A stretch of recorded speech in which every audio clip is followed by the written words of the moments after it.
tahay raadi sheekadani waxay gaar u tahay raadiyo Hirsamo sheekadani waxay gaar u tahay raadiyo Hirsamo sheekadani waxay gaar u tahay raadiyo Hirsamo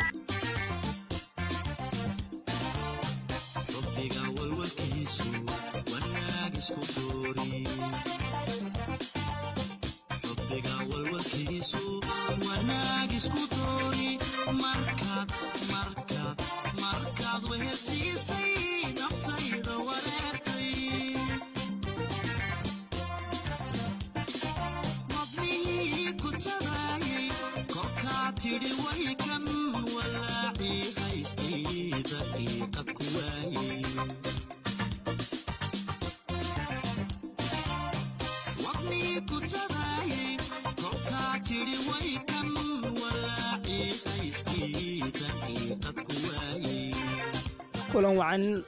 dhegeystayaal mar kaleeto waa qaybtii 28aad ee sheekadii la magac baxday laab mid ah iyo lur jacayl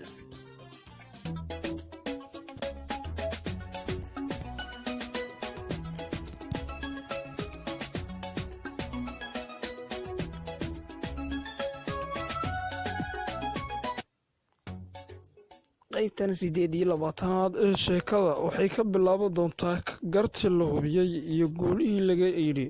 baari markuu gudaha u galay cusbitaalkii ayuu arkay eedda hadaf baarto gacanta ka duuduuban misna kursi meeshii jil ku fadhido baari xaggeedii ayuu u soo cararay wuxuuna weydiiyey siday wax ku dhaceen hadaf baartana sidii wax kaga sheekaysay waxaanay u sii xaqiijisay in cartan xaaladiisu halis tahay haddana uu ku jiro koomo markii baari intaa la yidhi loo wada sheegay waxa uu ku sii darsaday walwal iyo catow xitaa taleefankiisii xog umuhiin waayo waxaa ku soo kordhay arrin dhibteeda leh baari iyo eedadiisii muddo bil ka badan ayay cusbitaalka ku jireen cartanna xaaladiisa waxay ahayd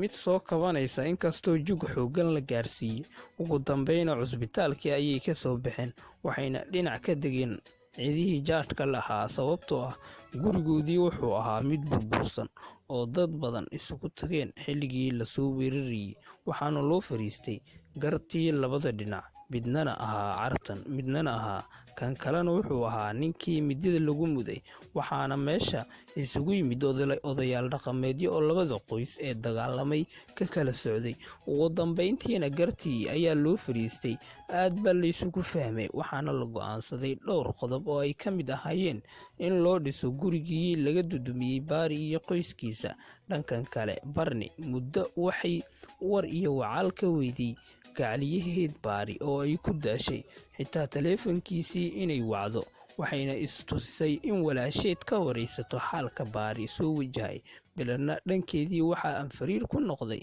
halkuu baari caddo uu qabtay waayo bilan ayaduba maysan aqoon halkuu asal ahaan degan yahay baari iyo xaafadiisa halkay ku taalo dhegeystayaal waxaa halkaa inooga dhan qaybtii 28aad ee sheekadii la magac baxday laab mid ah iyo lur jacayl intaynu dib u kulmi doono qaybta ciidda waxaan idinkaga tegaynaa sidaa iyo nabadgelyo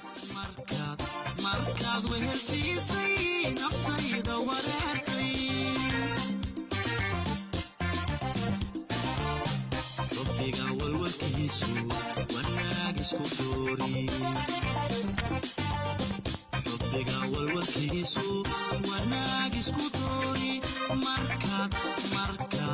markaad wehelsiisay naftayda wareertay maqnihii ku tabaayay korkaa tidhi way kan walaacii haystay daqiiqad ku waayay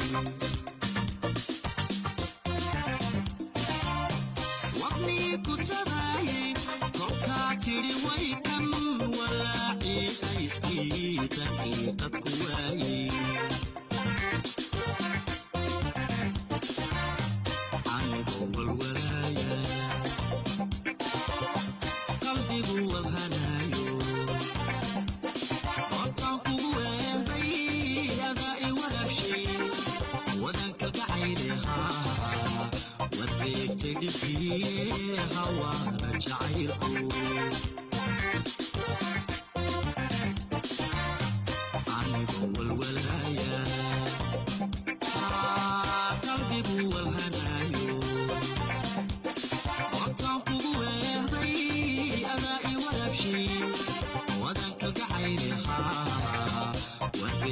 bixiye hawaara jacaylku